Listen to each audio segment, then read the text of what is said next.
Bismillahirrahmanirrahim. Assalamualaikum warahmatullahi wabarakatuh. Perkenalkan, saya Abdul Karim, Sarjana Farmasi Magister Sains dengan nomor induk dosen nasional 0914108601.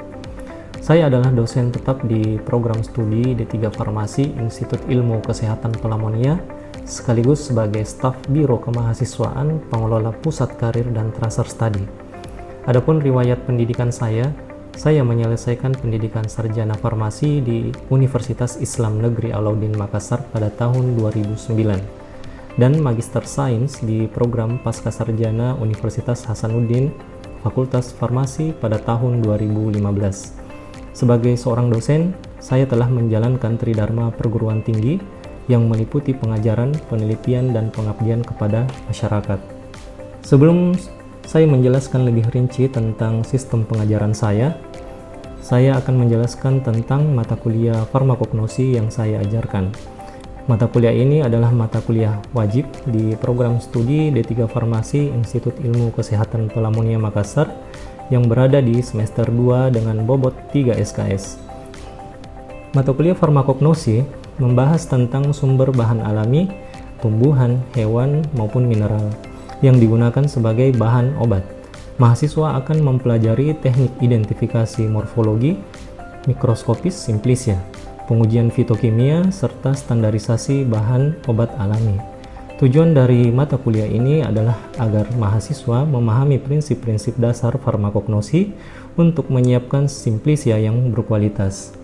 Selain itu, mahasiswa juga diharapkan mampu menguasai keterampilan khusus dalam mengidentifikasi dan menguji simplisia sesuai dengan standar yang berlaku.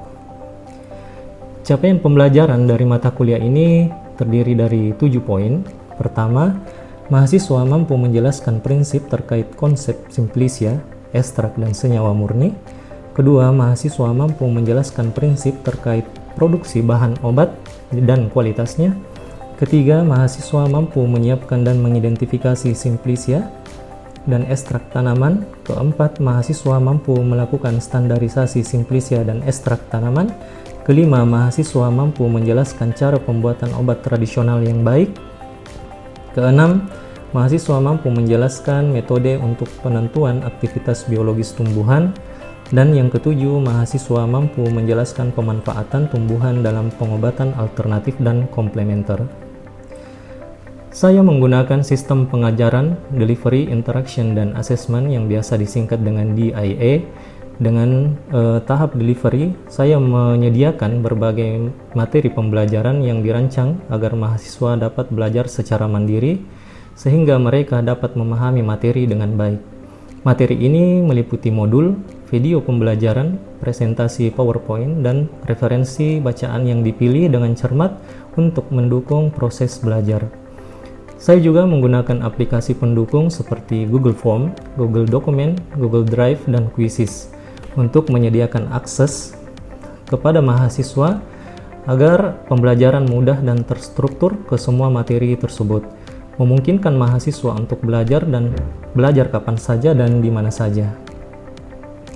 Kemudian di aspek interaction mencakup pertemuan tatap muka antar dosen dan mahasiswa di kelas untuk membahas materi kuliah secara mendalam dengan tujuan mencapai capaian pembelajaran yang telah ditentukan.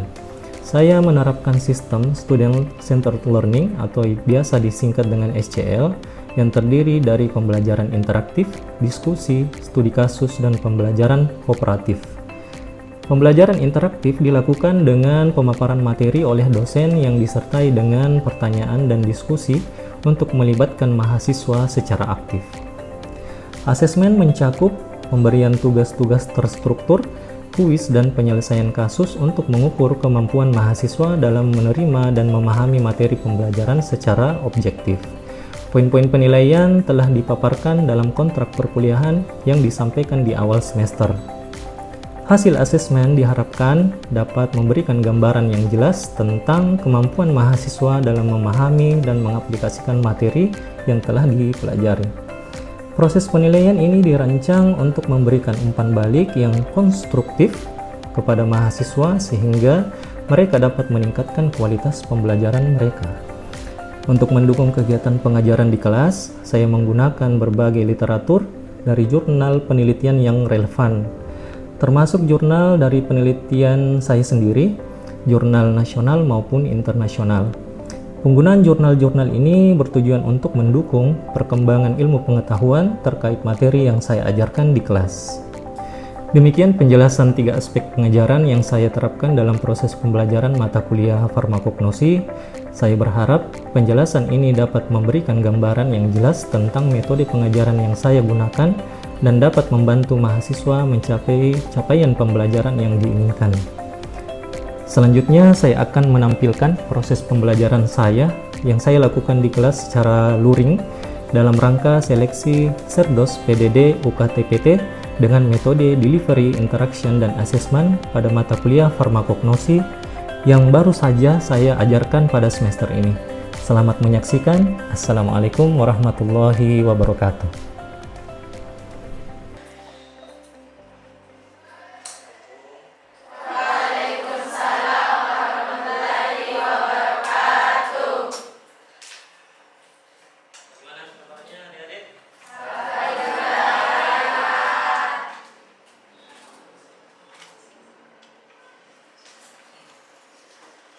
Siap, gerak. Sebelum kita mulai pembelajaran pada hari ini, mari kita berdoa bersama-sama. Doa dimulai.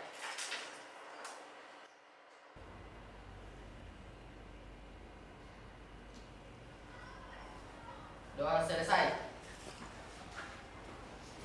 Istirahat di tempat, gerak. Pagi. Ya.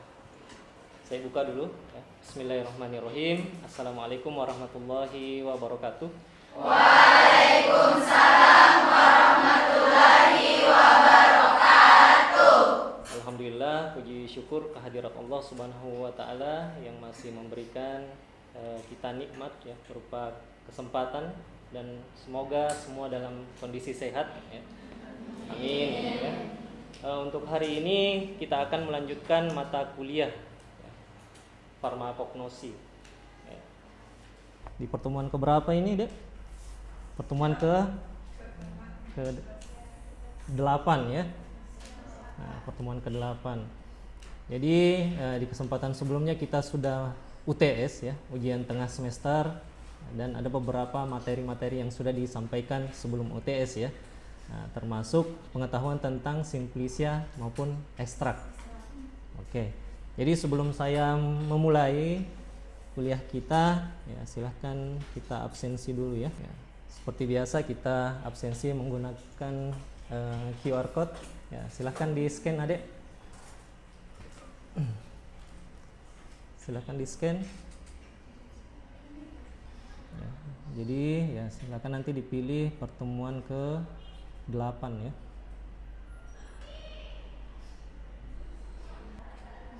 Oke, sudah?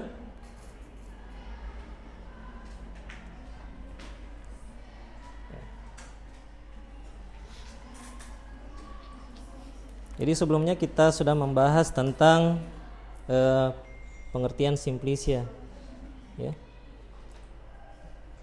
Ada yang masih ingat pengertian simplicia itu apa? Silahkan, Noval. Simplicia merupakan suatu bahan alam yang berasal dari tanaman, hewan, ataupun mineral yang belum mengalami pengeringan. Yang belum mengalami pengolahan apapun kecuali telah dikeringkan. Ya. Jadi belum mengalami proses apapun juga ya, kecuali dinyatakan lain berupa pengeringan. Ya. Ada yang mau menambahkan pengeringan itu di suhu berapa? Di farmakope herbal, kalau kita membuka di pengertian simplicia itu ada penjelasan ya terkait dengan suhu. Suhu tidak boleh lebih dari 60 derajat Celcius. Ya. Oke. Ada berapa jenis simplicia, Dek? Oke, ada yang mau jelaskan? Atau sebutkan? Ya, silakan Samsinar. Izin Pak, simplicia itu terbagi atas 3. Yang pertama simplicia nabati, yang kedua simplicia hewani, dan yang ketiga itu ada simplicia Simplisia nabati adalah simplisia yang berupa tumbuhan, bagian tumbuhan atau eksudat tumbuhan. Oke, yang bagus. dimana simplisia nabati itu contohnya adalah teh. Yang kedua yaitu simplisia hewani. Yang dimana contoh dari simplisia hewani yaitu pil ikan gabus. Dan yang ketiga ada simplisia mineral. Oke, ya bagus. Berikan aplaus dulu, ya. Sama-sama. Ya, jadi ada 3 ya. Nah, kemudian karena kita membahas di sini bukan cuma simplisia, ya. Di pertemuan ini kita membahas juga tentang ekstrak, ya. Namun, ya sebelumnya kan sudah dapat ya materi tentang ekstrak, ya. Nah, biasanya kalau metodenya itu atau prosesnya disebut dengan ekstraksi, ya. Nah, nanti hasilnya itu kita sebut sebagai ekstrak. Nah, berapa jenis ekstrak ada? Ada berapa? Oke. Ada ekstrak cair, ada ekstrak kental, dan ekstrak kering. Oke. Kapan dikatakan dia ekstrak cair? Oke, silakan, Indri. Kalau ekstrak cair itu persentase kadarnya itu 30 sampai 90%. Sedangkan ekstrak kental itu di atas 5%, ekstrak kering itu di bawah 5%. Oke, sudah betul ya. Nah, jadi ya ekstrak cair itu kalau kadar airnya itu di atas 30% ya. Kalau kental ya antara 30 sampai 5%. Sedangkan kalau ekstrak kering itu kurang dari 5%. Ya, oke. Ya, saya pikir ya materi-materi sebelumnya sudah dipahami dengan baik ya. Nah, kita masuk ke materi ya untuk hari ini ya standarisasi, simplisia dan ekstrak ya. Nah, ini adalah capaian ya pembelajaran mata kuliah kita ya. Yang pertama itu mahasiswa mampu melakukan standarisasi ya, simplisia. Ya, yang kedua itu mahasiswa mampu melakukan standarisasi ekstrak tanaman. Jadi ya standarisasi simplisia dan standarisasi ekstrak. Ada tahu apa pengertian dari standarisasi? Oke, silakan.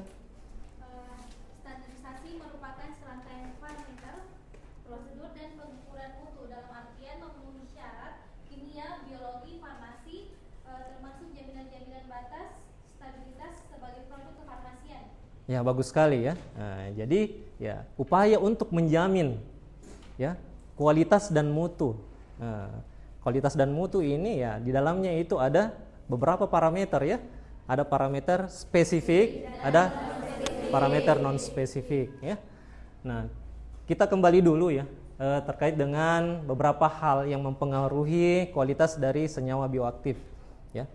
Kenapa bioaktif? Ya, karena bioaktif lah yang berperan ya memberikan atau menimbulkan efek farmakologis ya. Nah, kenapa suatu bahan herbal itu bisa digunakan sebagai obat? Ya karena ada senyawa bioaktifnya ya. Nah, makanya perlu dilakukan standarisasi. Itu salah satu contohnya ya. Nah, ada beberapa faktor yang bisa mempengaruhi kualitas senyawa bioaktif ya. Yang pertama itu adalah faktor internal ya. Nah, faktor internal ini ya seputar genetik ya, umur ya. Nah, kalau genetik ini artinya keturunannya ya. Nah, semakin bagus mutunya ya, semakin bagus bibitnya. Ya, misalnya diambil dari bibit unggul, ya besar kemungkinan ya di saat kita panen mendapatkan hasil yang berkualitas, simplisia yang berkualitas ya. Nah, kemudian umur tanaman ya. Nah, kemudian faktor eksternal. Jadi selain internal ada faktor eksternal ya. Seperti ya ini klimatik, iklim ya. Nah, beberapa peneliti juga ya yang membandingkan ya, tanaman yang serupa atau yang sespesies ya, yang sejenis, kalau kita bandingkan ya yang diambil dari daerah yang mungkin sering hujan dan jarang hujan, itu ya sangat mempengaruhi dari kualitas senyawa bioaktifnya ya. Nah, kemudian kondisi geografi ya. Ya, ini juga menjadi objek penelitian banyak peneliti ya, dengan membandingkan tanaman yang diambil dari tempat yang jauh dari permukaan laut dan dekat dari permukaan laut ya. Nah, ini yang sering dilakukan ya. ada beberapa kakak tak juga ya yang sekarang tingkat 3, nah, itu melakukan penelitian seperti itu. Ya, kemudian ada hama, kemudian ada penyakit dan faktor lain-lain ya. Kemudian ada penanganan pasca panen. Nah, kalau kita lihat urutannya ya, mulai dari sortasi basah, kemudian pencucian, kemudian perajangan, pengeringan, kemudian sortasi kering. Nah, ini adalah faktor-faktor juga yang mempengaruhi dari kualitas senyawa bioaktif ya yang terdapat di dalam sampel, misalnya dalam bentuk simplicia atau ekstraknya. Ya, kenapa? Ya, contohnya saya ambil paling sederhana saja pada saat pengeringan. Nah, di dalam tanaman ini ya ada senyawa yang sifatnya termolabil, ada termostabil. Ya, di saat kita panaskan senyawa-senyawa yang termolabil ini ya itu gampang terdegradasi, gampang rusak. Sehingga di saat kita lakukan ya penetapan senyawa misalnya ya terjadi penurunan akibat pemanasan yang berlebih. Ya, makanya di farmakope herbal itu ya dituliskan pemanasan tidak lebih dari 60 derajat Celcius. Tujuannya kenapa? Tujuannya apa, Dek? Tujuannya untuk menghindari kerusakan dari senyawa yang sifatnya termolabil. Ya. Nah, itu. Nah, kadar senyawa bioaktif tumbuhan atau simplicia itu cenderung fluktuatif. Nah, kenapa fluktuatif? Ya, karena itu tadi ya, banyak faktor-faktor yang bisa mempengaruhi. Maka ya karena cenderung fluktuatif dilakukanlah standarisasi ya. Nah, oleh karena itu sebelum dilakukan formulasi dan manufaktur sediaan obat alami, ya kadar senyawa bioaktifnya itu harus dibakukan, harus distandarkan atau diketahui berapa kadarnya. Kalau tidak memenuhi, ya biasanya ya produsen obat herbal ya atau obat herbal terstandar itu mereject ya, menolak bahan baku tersebut. Nah, ini pengertian dari standarisasi ya. Nah, jadi standarisasi adalah upaya atau proses dalam merumuskan ya. Jadi mulai dari merumuskan ya. Ya, kemudian kita menetapkan dengan konsentrasi sekian itu memberikan efek yang baik misalnya ya. Kemudian dijadikan sebagai tetapan. Nah, tetapan ini ya menjadi dasar di saat kita melakukan standarisasi ya, standarisasi ya. Nah, kemudian ada penerapan ya, kemudian merevisi standar kalau misalnya sudah ada penelitian yang terbaru ya. Nah, itu bisa saja ya peraturan sebelumnya itu direvisi. Kemudian yang dilaksanakan secara tertib melalui kerjasama dengan semua pihak yang berkepentingan. Oke, standarisasi obat tradisional itu perlu dilakukan dari hulu ke hilir. Jadi bukan saja di saat ya sudah penanaman, sudah pemanenan, nah, tapi ya kita harus memulai dari sejak kita memilih bibitnya, ya. Nah, sejak kita memilih bibitnya ya berupaya untuk memilih bibit yang unggul atau yang berkualitas baik, ya. Nah, standarisasi dapat dilakukan melalui penerapan teknologi yang tervalidasi ya pada proses menyeluruh ya. Yang pertama itu pre-farm ya, penyediaan bibit unggul ya. Kemudian on-farm ya, pada saat kita budidaya atau pemeliharaan ya. Dijauhkan dari penyakit, hama dengan disemprotkan pestisida misalnya ya. Kemudian tingkat kesuburan tanahnya diperhatikan. Kemudian pemanenan dan pasca panen ya. Nah, pemanenan kan ada prosedurnya. Nah, di saat kita memanen ya kalau kita sudah tahu bahwa ada senyawa yang bisa berinteraksi dengan logam misalnya, ya kita hindari pemanenan dengan menggunakan logam. Nah, misalnya besi ya, flavonoid total itu gampang ya bereaksi dengan besi ya, Fe ya. Makanya ya kalau kita sudah tahu ya flavonoid total yang terbanyak yang bermanfaat di dalam tanaman tersebut ya jangan paksakan dia menggunakan pemotong misalnya ya yang berbahan besi. Bisa kita petik ya kalau misalnya daun ya petik manual saja menggunakan tangan.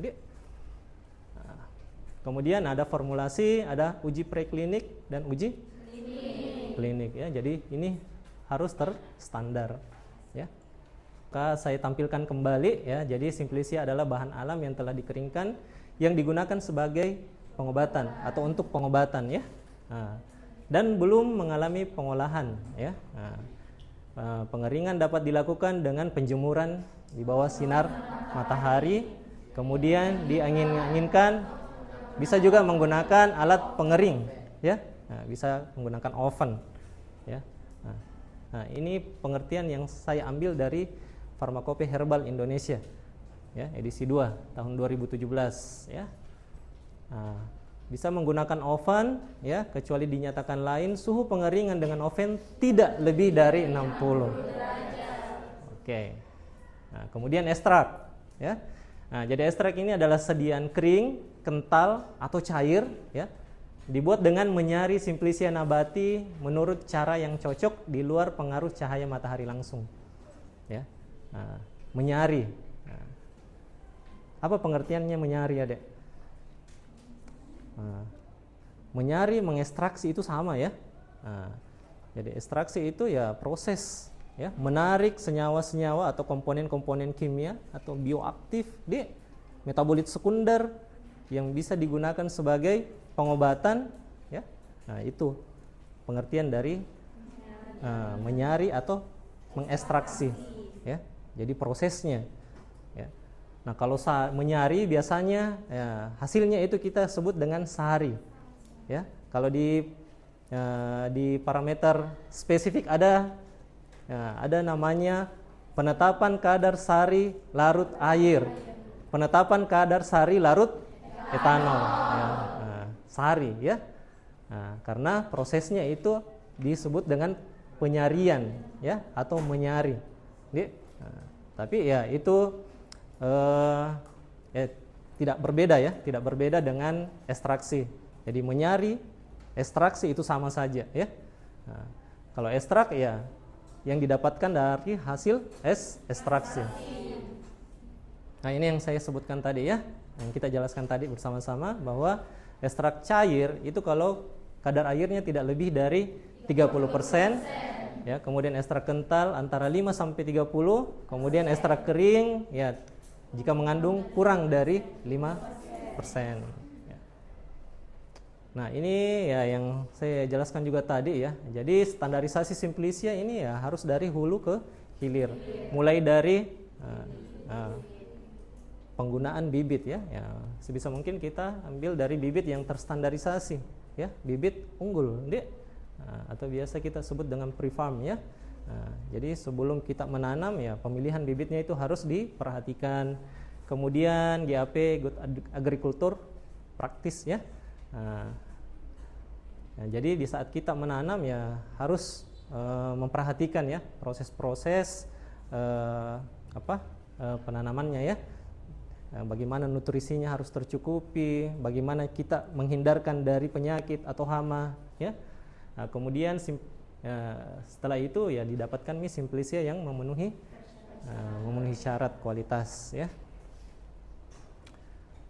Nah, ya terkait dengan persyaratan ya, persyaratan yang harus dipenuhi adalah kemurnian Simplicia ya. Kemurnian di sini ya artinya tidak palsu atau tidak tercampur dengan Simplicia yang lain. Nah, di tahap mana ya kita bisa dapatkan ini ada tidak tercampur dengan Simplicia yang lain ya. Nah, sortasi apa itu? Nah, sortasi basah, sortasi kering ya. Nah, di saat kita mensortasi ya. Nah, kemudian tidak mengandung pestisida berbahaya ya. Kemudian logam berat, senyawa toksik ya. Logam berat ini kita akan bahas sebentar ya, berapa konsentrasi ya. Jadi logam itu ya sebenarnya bisa ya, bisa ada tapi dengan jumlah yang minim ya. Ada standarnya. Nah, kemudian senyawa toksik lainnya ya, senyawa toksik misalnya aflatoksin, Dek. Tahu aflatoksin, Dek? Aflatoksin ini ya senyawa toksik yang dihasilkan oleh jamur ya, Aspergillus flavus ya. Kemudian persyaratan kadar senyawa aktif ya, ini yang penting ini ada. Karena kenapa? Karena yang berperan dalam menimbulkan efek farmakologis. maupun persyaratan lain yang ditetapkan oleh Farmakope Herbal Indonesia. Sebelumnya itu ada namanya Materia Medica Indonesia dan standar acuan lain dari peraturan BPOM, ya. Yang terbaru itu peraturan berapa? Nomor berapa? 29 tahun 2023, ya. Nah, kalau sebelumnya ada nomor 14 ya, betul. Nah, pengembangan bibit unggul tanaman obat itu dapat dilakukan dengan dua pendekatan, ya. Ini ya apalagi pre-farm, ya. Yaitu ya dengan melalui selective breeding, ya, atau dengan pemilihan bibit, ya, pemilihan bibit yang berkualitas, ya, dan perbaikan galur, ya. Jadi banyak metode-metode yang bisa kita dapatkan, ya, untuk menghasilkan kualitas, ya, senyawa bioaktif yang baik, ya, dengan perbaikan galur, ya, baik secara perlakuan atau rangsangan kimiawi maupun secara rekayasa genetika, ya, untuk mendapatkan bibit yang mampu menghasilkan senyawa aktif yang memiliki yield yang tinggi. Ya, yield yang tinggi ini, ya, kalau kita sebut itu rendamen, ya, rendamen. Nah, kemarin di praktikum, ya, itu hasil dari penetapan kadar sari larut air, penetapan kadar sari larut etanol, ya. Jadi ya ekstraknya, ya, dengan sedikit simplisia bisa kita dapatkan ekstrak yang besar misalnya, ya. Kita masuk ke standarisasi ekstrak, ya. Jadi standarisasi ekstrak, standarisasi obat herbal merupakan tonggak penting bagi konsumen, ya, maupun pengobat tradisional dengan keyakinan lebih besar akan khasiat obat, ya. Kegunaan ekstrak obat herbal yang terstandar antara lain. Yang pertama, ya, mempertahankan konsistensi kandungan senyawa aktif dari batch, ya, yang diproduksi. Nah, ada yang mau bertanya, Adek? Seputar kuliah standarisasi ini? Ya, jadi nanti pekan berikutnya akan membahas lebih spesifik lagi, ya, terkait dengan parameter spesifik dan non spesifik. Ya. Ada yang ingin ditanyakan? Tidak ada? Oke. Saya rasa kalau begitu sudah paham semua, ya. Semuanya sudah paham terkait dengan standarisasi. Nah, jadi kesimpulannya, jadi penting, ya, penting standarisasi kita lakukan, ya. Untuk apa? Untuk memastikan mutu, kualitas, dan efektivitasnya, ya.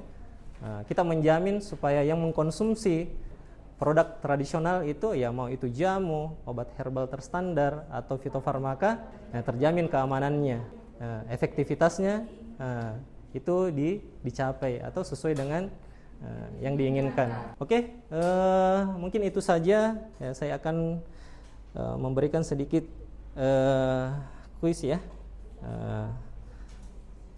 Masih semangat adik-adik? Siap, masih. Ya, silakan di scan,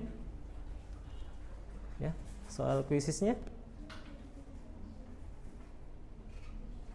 Terbaik, ya, Alia Aprilia. Oke, demikian untuk kuliah hari ini tentang, ya, standarisasi, ya, simplesia dan ekstrak. Insya Allah kita akan bertemu di pekan berikutnya, ya. Demikian kita tutup dengan ucapan hamdalah, alhamdulillahirabbil alamin, billahi taufiq wal hidayah. Assalamualaikum warahmatullahi wabarakatuh.